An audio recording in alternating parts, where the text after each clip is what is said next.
초대교회의 정신을 이어가자라고 하는 다짐으로 9월 한 달 말씀을 나누었는데요. 지난 주일까지는 우리 교회가 이어가야 할 초대교회의 정신은 바로 선행과 구제이며 어렵고 힘든 사람을 돌보는 것이야말로 너도 가서 그렇게 하라 라고 명령하셨던 예수님의 그 말씀을 지키며 그리스도의 사랑을 실천하는 실질적인 방법이라는 사실에 대해서 우리가 계속해서 함께 말씀을 나누어 보았습니다. 그리고 그러한 정신으로 9월 한 달을 마무리하면서 여러 가지 구제 사업을 진행하게 되었다라고 하는 것을 여러분과 함께 공유하였는데요. 여러분, 선행과 구제가 정말 중요한 초대교회의 정신이긴 하지만 오늘 본문으로 함께 읽은 사도행전 5장 전체를 볼 때 우리가 이어가야 할 또 다른 초대교회의 정신들도 있다는 것을 우리는 발견하게 되는 것 같습니다. 함께 읽지는 않았지만 사도행전 5장 12절로 16절 말씀을 보니까요, 사도들을 통해서 어떤 표적과 기사가 나타났다는 사실을 성경은 우리에게 알려주고 있는데요. 여기서 말씀하고 있는 표적과 기사는요, 병들었던 사람들, 연약하고 아프고 괴로웠던 사람들이 놀라운 하나님의 능력 가운데 고침을 받고 병이 낫게 되고 새롭게 되어지는 그러한 일들이 일어났다는 뜻입니다. 특별히 주목해 볼 만한 것은요, 성경은 성령의 이 놀라운 표적들이 사도들을 통해 민간에 나타났다는 사실에 주목하고 있다라고 하는 것인데요. 이것은 성령께서 사도들을 통해 이러한 일들을 행하셨다라고 하는 것이고요. 사도들의 마음속에 어렵고 아프고 힘든 사람들을 가엾게 여기는 마음을 주셔서 그들을 돕고자 하는 의지를 갖게 하셨고 그들의 손을 빌어서 이처럼 놀라운 일을 일으키셨다라고 하는 것을 말씀해주고 있는 것입니다. 다른 말로 표현하자면 성령께서 사도들에게 어려운 이들을 돕고자 하는 선행과 구제의 열정을 주셨다라고 하는 것이죠. 선행을 베풀고 또 어렵고 힘든 사람들을 도와야 한다는 마음이 만약 사도들 가운데 없었다면 그들은요, 병들어 연약한 자들, 아프고 괴로운 사람들을 신경 쓰지 않았을 것입니다. 그리고 만약 그랬다면 사도행전 5장 12절로 16절에 기록된 그 놀라운 표적과 기사의 그 사건들도 일어나지 않았을 것이다 라고 하는 것이죠. 하지만 사도들에게는요, 선행과 구제에 대한 열정이 있었고요. 이 열정은 성령께서 그들에게 주셨던 마음이었습니다. 사랑하는 성도 여러분, 지금 우리가 마우이 산불 피해 지역을 구제하고 또 해외 선교지를 후원하기 위한 여러 가지 노력들을 진행하고 있는데요. 어저께 아시는 장로님을 만났는데 장로님이 저한테 요즘에 어떻게 지내세요? 이렇게 물어보시길래 해외 선교지를 위한 바자회도 하고요. 마우이 구제 위해서 또 이렇게 구제 사업 우리가 조그맣게 구제 사역을 하고 있습니다. 그랬더니 목사님 늘 뭔가를 하시고 계세요. 늘 바쁘신 것 같아요. 이렇게 말씀하고 있더라고요. 이렇게 말씀을 해주시더라고요. 막 눈에 띄는 일은 아닐지라도 뭔가 어렵고 힘든 사람들을 돕겠다 하고 하는 마음을 우리가 가지고 좀 이런 크고 작은 일들을 뭔가 계속 하고 있다는 것이 그래도 많은 사람들에게 이게 티가 좀 나는 것 같습니다. 근데 재밌는 것은 이렇게 누군가를 돕고자 하는 이 마음, 사실은 우리들의 마음이 아니다라고 하는 것이죠. 사도행전 5장 12절로 16절의 말씀을 그초로 우리가 볼 때 이러한 노력에 참여하고자 하는 마음, 이렇게 선행을 베푸고 구제하고자 하는 마음은요, 우리들의 마음이 아니라 성령 하나님께서 우리에게 주신 마음이라는 것입니다. 성령 하나님께서 그러한 마음을 우리에게 주셨고 그 열정대로 그러한 사역에 참여할 수 있도록 인도하여 주셨을 때 정말 우리가 가진 것은 많이 없어도 막 풍족하지는 않아도 우리가 가진 것으로 나의 것을 아끼지 않고 인색함 없이 선행과 구제에 참여할 수 있게 된다라고 하는 것이죠. 그런데 놀라운 사실은 무엇입니까? 사도들에게 나눔의 마음을 주시고 표적과 기사를 일으키신 성령 하나님께서 그와 똑같은 나눔의 마음을 우리에게 주신 것이라고 한다면 우리 가운데 주신 이 마음은요, 표적과 기사를 위한 마음이 될 것이고 놀라운 일들을 일으키는 힘이 될 것이라는 것입니다.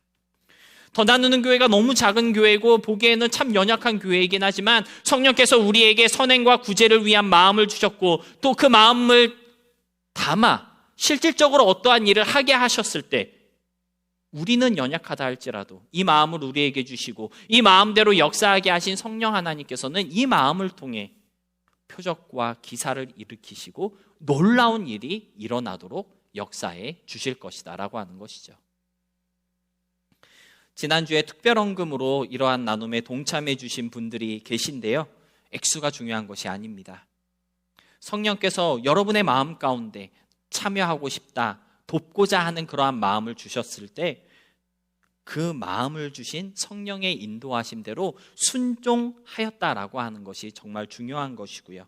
여러분들께서 순종하셨다면 하나님께서는 여러분 개개인을 표적과 기사의 도구로 사용하고 계신 것이다라고 하는 것이 정말 중요한 사실인 것 같습니다. 여러분, 선행과 구제는요, 놀랍고 신비로운 역사의 주인공으로 저와 여러분을 초대하시는 성령 하나님의 부르심이라는 사실 여러분들 기억하시고 인색한 마음이나 강팍한 마음을 내려놓고 이 귀한 사역에 계속해서 동참하실 수 있으시기를 부탁드립니다. 사도행전 5장은요, 선행과 구제의 놀라운 역사에 대해 강조하며 그리고 그것을 권장하고 있는 것이 분명합니다. 하지만 여기서 우리가 집중해야 할 중요한 사실은 무엇일까요? 사도들의 선행과 구제가 거기서 멈추지 않았다는 것입니다. 초대교회 정신으로 아프고 괴로운 이들, 병들어 연약한 자들을 돌아보며 그들의 필요를 채워주었던 사도들의 그 열정은요, 눈에 보이는 것들을 채워 공급해주는 선행과 구제를 뛰어넘어서 정말 중요한 것을 제공하는 참된 선행과 구제로 이어졌다는 사실을 오늘 본문은 우리에게 보여주고 있다는 것이죠. 초대교회의 정신을 이어감에 있어 우리가 잊지 않고 고수해야 할 진정한 선행과 구제, 절대 잃어버려서는 안 될 가장 중요한 초대교회의 정신이 남아있다는 것을 오늘 본문은 우리에게 알려주고 있다는 것입니다. 선행과 구제도 좋지만 초대교회의 정신을 이어가는 교회라고 한다면 꼭 가져야 하는 그 마음이 무엇인지 오늘 말씀을 통해 함께 생각해 보도록 하겠습니다. 첫 번째로 사도들이 보여주었던 초대교회의 정신은요, 예수님을 발산하는 정신이었습니다. 한번 따라해 보시기 바랍니다. 예수님을 발산하는 정신. 우리 본문 40절로 41절의 말씀 우리 다시 한번 다 같이 함께 봉독해 보도록 하겠습니다. 시작. 그들이 옳게 여겨 사도들을 불러들여 책찍질하며 예수의 이름으로 말하는 것을 금하고 놓으니 사도들은 그 이름을 위하여 능욕받는 일에 합당한 자로 여기심을 기뻐하면서 공의 앞을 떠나니라. 아멘. 여러분, 오늘 본문으로 함께 읽은 40절로 41절의 말씀을 보니까요, 사도들에게 어떤 고난이 있었다라고 하는 사실을 말해주고 있고요. 이 고난은 예수님의 이름과 관련이 있다는 사실을 우리에게 알려주고 있습니다. 40절을 보면요, 사도들은 책찍질을 당하였습니다. 그리고 41절에서는요, 능욕을 받았다 이렇게 기록하고 있는데요. 주목해야 할 것은 왜 채찍질을 당하였고 능욕을 당하였냐 하는 것인 것 같습니다. 앞에서 우리는 사도들이 선행과 구제에 힘썼다는 것과 그들을 통해 성령의 표적과 기사들이 증거되었다라고 하는 사실을 함께 살펴보았는데요. 사도들이 행한 일은요, 다 좋은 일, 아름다운 일들밖에 없었습니다. 매를 맞고 능욕을 당할 만한 일은 하지 않았다는 것이죠. 그럼에도 불구하고 그들은 매를 맞았고 능욕을 당하였습니다. 여러분, 이것은 무엇을 의미하는 것일까요? 우리가 선행과 구제에 힘을 썼을 때, 우리가 선행과 구제를 하기 위해서 열심을 낼 때 때로는 매를 맞게 되기도 하고 능욕을 당하기도 하며 고난을 받게 될 수도 있다는 사실을 성경은 오늘 강조하고 있는 것 같습니다. 선행과 구제가 마냥 즐겁고 행복하며 칭찬과 박수만 있는 일이 아니라는 것이죠. 생각지도 못한 고난도 있을 수 있고요. 아픔을 감당해야 하는 일일 수도 있다라고 하는 것입니다. 여러분, 많은 분들이 고난이라고 했을 때 그것은 어떤 육체적인 아픔이나 어떤 어려움을 뜻한다라고 생각하시는데요. 사실 고난은요, 육체적인 고통과 어려움만을 뜻하지 않습니다. 생활의 불편함이나 어떤 물질적인 손해, 이러한 것들도 다 고난이라고 말할 수 있겠죠. 선하고 바른 일을 함에 있어서 나의 삶 가운데 불편한 것이 생기고 어떠한 손해가 생길 수도 있다라고 하는 사실, 성경은 오늘 우리에게 말씀하여 주고 있으며, 또 나의 그 선한 일을 함에 있어서 그러한 고난과 손해를 감수하는 마음을 준비할 수 있어야 한다는 것을 오늘 우리에게 가르쳐 주고 있는 것입니다. 사랑하는 성도 여러분, 이번 구제 사역에 여러분은 어떠한 마음으로 참여하고 계십니까? 나의 것을 손해볼 준비를 하고 계신가요? 음식값이 조금 비싸고 조금 맛이 없어도 선교를 위한 일인 만큼 그 정도는 감수할 수 있다는 마음으로 참여해 주실 수 있었으면 좋겠고요.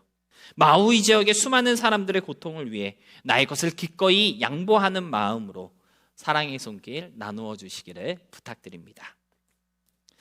사도들이 민간에 좋은 일을 행하였고요. 또 많은 사람들에게 유익한 일들만 했음에도 불구하고 그들은 매를 맞고 능욕을 당하였습니다. 그런데 그들에게 이러한 고난이 찾아온 이유에 대해서 본문 40절은 그들의 행위가 예수의 이름을 말하는 것이었기 때문이다라고 기록하고 있는데요. 어떻게 보면 이것은 그들이 복음을 전하고 말씀을 가르쳤던 행위를 직접적으로 말하고 있는 것이라고도 이해할 수 있을 것입니다.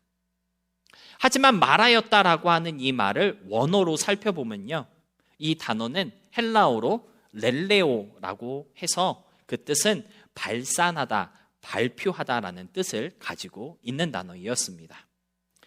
단순히 말하였다, 증거하였다, 그러한 뜻을 가진 단어가 있음에도 불구하고 굳이 랄레오라는 단어를 선택해서 표현한 것이다 라고 하는 것이죠. 왜 사도행전을 기록한 누가는 랄레오라는 단어를 선택한 것일까요? 이것은 아마도 제자들의 행위가 단순히 예수의 이름을 말하고 가르치는 행위 그 이상의 의미를 가지고 있었기 때문일 것입니다. 저는 이 랄레오라는 단어가 가진 뜻 중에 발산하였다라는 뜻에 집중해 보고 싶은데요. 사도들은요, 예수님의 이름으로 발산하였던 것입니다. 여러분, 발산하였다는 말 무슨 뜻인지 혹시 아십니까? 가끔 쓰는 게 익숙한 단어는 아닌 것 같아요. 제가 그 뜻을 한번 찾아보니까요, 감정이나 의지 같은 것들이 밖으로 드러나는 것, 냄새, 열, 빛 따위가 사방으로 퍼져나가는 것을 발산이다라고 그렇게 표현한다고 국어사전에서 설명해주고 있었습니다. 여러분, 예수의 이름으로 말하였다라고 하는 사도들의 그 행동, 그것은요, 예수의 이름으로 발산하였다라고 하는 것이고요. 예수의 이름으로 발산하였다라고 하는 것은 사도들을 통해 예수님이 드러났다는 것이고 사방으로 예수가 퍼져나가게 하였다라고 하는 뜻일 것입니다.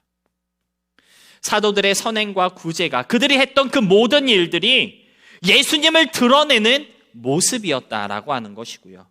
온 사방으로 예수님이 퍼져나가게 했던 일들이었다라고 하는 것이죠. 여러분, 선행과 구제뿐만 아니라 우리들의 삶의 모든 모습이 예수님을 발산하는 모습이 되어야 한다는 것을 오늘 본문은 우리에게 가르쳐주고 있는 거 아니겠습니까? 초대교회의 정신은 무엇일까요? 바로 예수님을 발산하는 정신이다라고 하는 것입니다. 어려운 사람들을 도와주고 괴로운 일로 고생하는 이들을 붙잡아주며 갑작스러운 사건으로 힘든 시간을 보내고 있는 이들을 위로해줘야 하는 것은요, 그러한 일들이 바로 예수님을 발산하는 일들이기 때문입니다. 나의 손해를 감수하고 시간과 물질에 타격이 있다 할지라도 이 일을 통해 예수님의 의지가 무엇인지 보여지고 예수님의 정신이 알려지게 된다면 기꺼이 나를 헌신하며 참여할 수 있어야 한다는 것이 바로 우리가 이어가야 할 초대교회가 추구하였던 발산의 정신이다라는 것입니다. 우리 삶의 모든 부분들과 모든 순간들 가운데 예수님의 감정과 의지가 드러나고 예수의 빛이 퍼져나가게 해야 한다는 것이 바로 오늘 본문이 우리에게 전해주고 있는 초대교회의 정신이라는 것이죠. 사실 언어도 다르고 문화도 다른 미국 땅에 살면서 복음을 전하거나 또는 누군가와 이렇게 말씀을 나눌 기회가 그리 많지 않은 것이 사실입니다. 하지만 내가 있는 그곳에 예수의 향기가 발산되게 하고 나의 삶과 모습을 통해 예수님의 사랑과 의지가 드러나게 하는 것은 저와 여러분이 얼마든지 감당할 수 있는 일상의 일들임에 분명할 것입니다. 선행과 구제와 같은 모습으로 때로는 나의 것을 손해보며 양보해야 할 때도 있겠지만 그러한 모습으로 살아가는 우리의 일상이 예수의 이름으로 말하는 삶이다라고 하는 사실 여러분 기억하셨으면 좋겠고요. 그런 의미에서 고린도후서 2장 14절로 16절의 권면이 우리의 마음 가운데 새겨질 수 있었으면 좋겠습니다. 우리 고린도후서 2장 14절로 16절의 말씀 다 같이 함께 읽어보도록 하겠습니다. 시작. 항상 우리를 그리스도 안에서 이기게 하시고 우리로 말미암아 각 처에서 그리스도를 아는 냄새를 나타내시는 하나님께 감사하노라. 우리는 구원받는 자들에게나 망하는 자들에게나 하나님 앞에서 그리스도의 향기니 이 사람에게는 사망으로부터 사망에 이르는 냄새요 저 사람에게는 생명으로부터 생명에 이르는 냄새라. 누가 이 일을 감당하리요? 사도 바울은 우리에게 질문하고 있습니다. 누가 이 일을 감당하리요? 저와 여러분의 삶이 예수의 이름을 발산하는 초대교회의 정신을 이어가는 삶이 될 수 있었으면 좋겠고요. 사도 바울의 외침과 같이 이 일을 감당하는 예수님의 사람들이 될 수 있으시기를 진심으로 소망하며 축복합니다. 두 번째로 오늘 본문이 우리에게 알려주고 있는 또 하나의 정신은요, 가르치기와 전도하기를 쉬지 말라는 것입니다.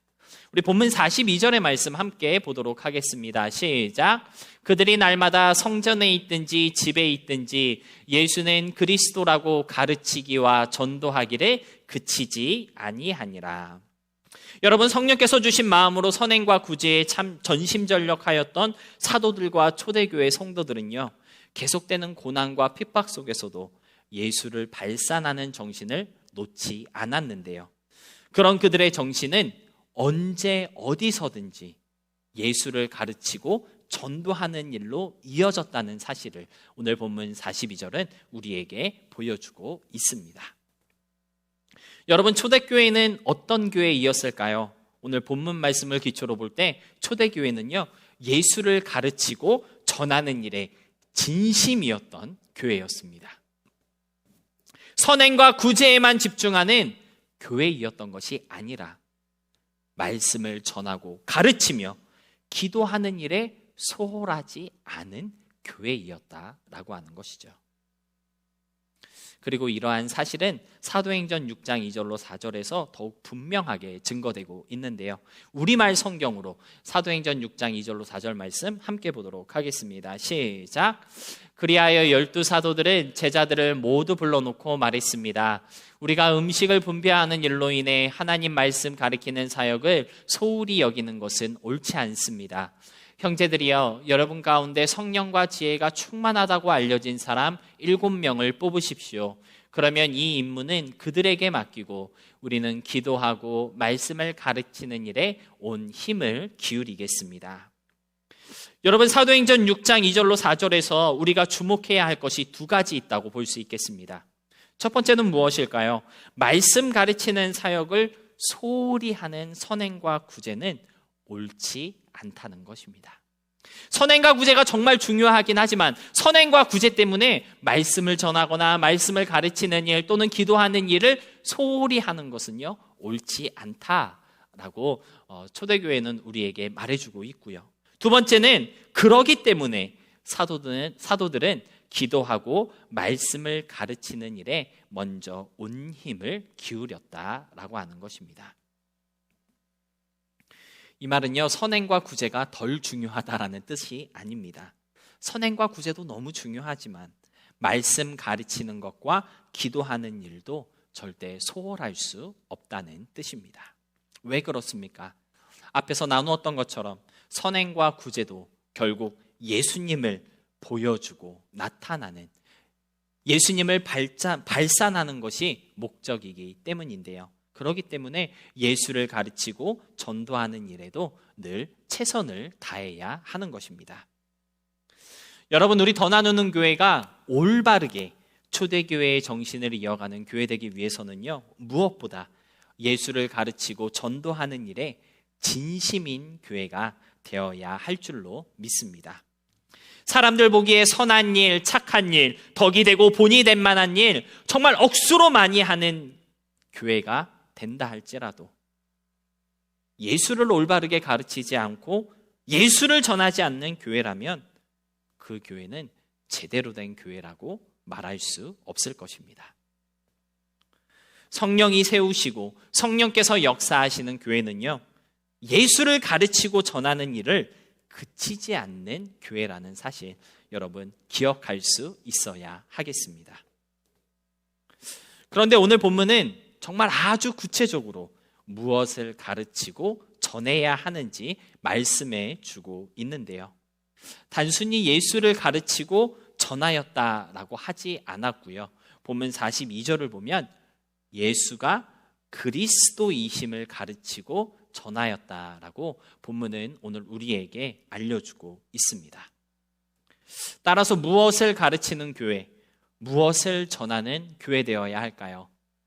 예수가 그리스도이심을 가르치고 전하는 교회가 되어야 할 줄로 믿습니다.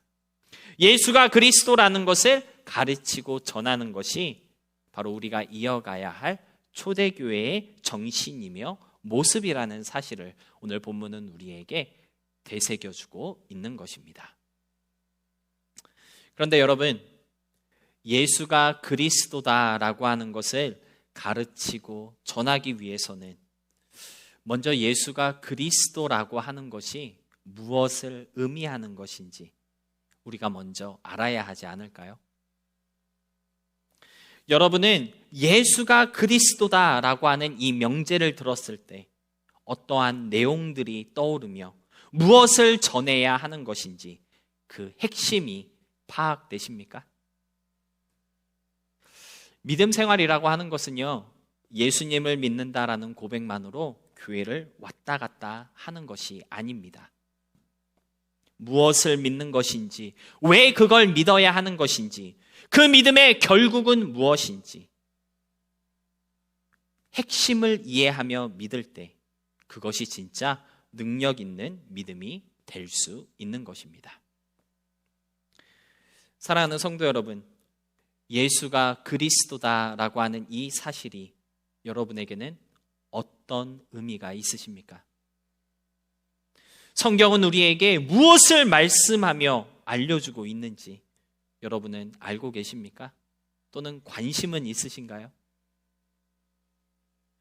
선행과 구제도 좋고요, 화목하고 정겨운 교회 공동체를 이루는 것도 너무 중요하겠지만 복음의 핵심을 잃어버린 교회가 된다면, 예수가 그리스도이심을 제대로 알고 이해하지 못하는 그러한 성도가 되어버린다면 껍데기뿐인 교회, 속이 텅 빈 성도밖에 되지 않는다는 사실을 꼭 기억하셨으면 좋겠습니다. 초대교회는요, 예수가 그리스도이심을 가르치고 전하였던 교회입니다. 가르치다라고 하는 단어의 원어적 의미를 살펴보니까요, 가르치다라는 뜻도 있는데 동시에 배우다라는 뜻도 담겨져 있더라고요. 진정한 교회 공동체는 어떤 교회입니까? 가르치고 배우는 일이 계속해서 일어나는 교회가 진짜 초대교회의 모습을 갖춘 교회다라고 하는 것입니다. 여러분, 전도하였다라고 하는 이 말은요, 복음을 뜻하는 유앙겔리온의 동사 형태로 좋은 소식을 선포하다라는 뜻입니다. 여러분, 전도는요, 막 누구 붙잡아 놓고 막 꼬시고 막 세뇌시키는 것이 아니라 단순히 좋은 소식을 들려주는 거예요. 선포하는 것이다라고 하는 것이죠. 그런데 우리가 선포하고 알려주어야 할 좋은 소식이 무엇인지, 여러분, 그 소식의 내용을 가지고 있으십니까? 무슨 내용을, 어떤 소식을 전해야 하는지 알고 계시느냐, 이 말입니다. 초대교회의 정신을 이어가는 교회 되기 위해서는요, 복음을 믿을 뿐만 아니라 그 복음에 대한 지식도, 이해도 필요하다는 사실, 여러분들 잊지 마시고 언제든지 전할 수 있도록 무엇을 전하고 나누어야 하는지 좋은 소식의 내용을 좀 가지고 있을 수 있는 우리 모두가 될 수 있었으면 좋겠습니다. 그래서 오늘 함께 부른 찬송가의 가사, 정말 우리에게 도전이 되는 거 아니겠습니까? 전하고 기도해 매일 증인되리라. 그게 진짜 성도의 모습이고 진짜 교회의, 우리가 갖추어야 할 교회의 모습이다라고 하는 것이죠.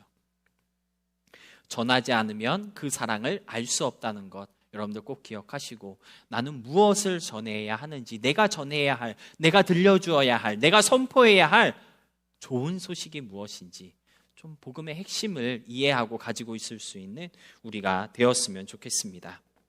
여러분, 더 나누는 교회가 이어가야 할 초대교회의 정신은요, 가르치고 전하는 정신입니다. 앞에서 함께 불렀던 찬송가의 가사와 같이 전하고 기도할 때 매일을 증인의 삶으로 살게 된다는 것, 여러분 꼭 기억하시고 복음의 핵심을 가슴에 품을 수 있는 우리 모두가 될 수 있기를 축복합니다. 말씀을 정리하겠습니다. 사도행전 6장 1절에 보니까요, 이러한 말씀이 있습니다. 우리 함께 읽어보도록 하겠습니다. 시작. 때에 제자가 더 많아졌는데 헬라파 유대인들이 자기의 과부들이 매일의 구제에 빠짐으로 히브리파 사람을 원망하니. 여러분, 이 1절에서 제가 주목하고 싶은 표현이 있는데요, 무엇이냐면 때에 제자가 더 많아졌다라고 하는 것입니다. 사도행전 5장에서 초대교회의 정신이 무엇인지 자세하게 보여주었던 사도들로 인하여서 초대교회에는 제자들이 많아지는 역사가 일어나게 되었다라고 사도행전 6장은 알려주고 있는 것인데요, 여러분, 제자가 많아졌다라고 하는 것은요, 교회에 나오는 성도의 숫자들이 늘었다라고 하는 뜻일 수도 있겠지만, 이 말이 진정으로 뜻하고 있는 것은 무엇일까요? 예수로 살아가는 예수님의 제자들이 늘어나게 되었다라고 하는 뜻이, 제자가 많아졌다라고 하는 이 구절이 우리에게 들려주고 있는 참된 의미인 것 같습니다. 출석교인 10명이었던 교회 안에 예수의 제자로 살아가기를 노력하는 사람이 한 명 있었는데, 가르침과 전도로 인해 예수의 제자로 살아가기로 노력하는 사람이 2명, 3명으로 늘어나게 되었다라고 하는 것이 바로 제자의 수가 많아졌다라고 하는 이 표현의 참된 의미다라고 하는 것이죠. 여러분, 우리 더 나누는 교회는 어떤 교회가 되어야 할까요? 100명, 200명 모이는 교회 된다면 너무 좋겠지만, 그것보다 더 아멘인 것은 예수의 제자로 살아가는 사람들이 날마다 더 많아지는 그런 교회가 되어야 하지 않겠습니까? 우리들이 정말 주의하고 조심해야 하는 것은 사람들만 가득 모이는 교회가 되는 것이 아니라 제자 되는 일이 많아지는 교회를 세워나가야 한다라는 것입니다. 마태복음 23장 15절의 말씀을 좀 두렵고 떨리는 마음으로 받을 수 있는 우리가 되었으면 좋겠는데요, 마태복음 23장 15절 말씀을 함께 보도록 하겠습니다. 시작. 화 있을진저 외식하는 서기관들과 바리새인들이여, 너희는 교인 한 사람을 얻기 위하여 바다와 육지를 두루 다니다가 생기면 너희보다 배나 더 지옥 자식이 되게 하는도다. 여러분, 우리 더 나누는 교회가 지옥 자식 만드는 교회 되기보다는 예수의 제자가 많아지는 그러한 교회가 될 수 있기를 소망합니다. 계속해서 선행과 구제에 힘쓰고 예수의 이름을 발산하며 주가 그리스도이심을 가르치고 전하는 우리 더 나누는 교회가 될 수 있음으로써 우리 교회를 드나드는 모든 사람들이 예수님을 제대로 알아가고 예수님을 닮아가며 예수의 의지와 정신, 그분의 사랑과 은혜를 드러내고 터뜨리는 선한 영향력을 가진 삶을 살아갈 수 있게 되었으면 좋겠고요. 그것이 우리가 이어가야 할 초대교회의 정신이라는 사실을 여러분 잊지 않음으로써 진정한 초대교회의 재현을 일으키는 교회로 주님 앞에 세워져가는 우리 모두의 교회가 될 수 있기를 주님의 이름으로 소망하며 축복합니다.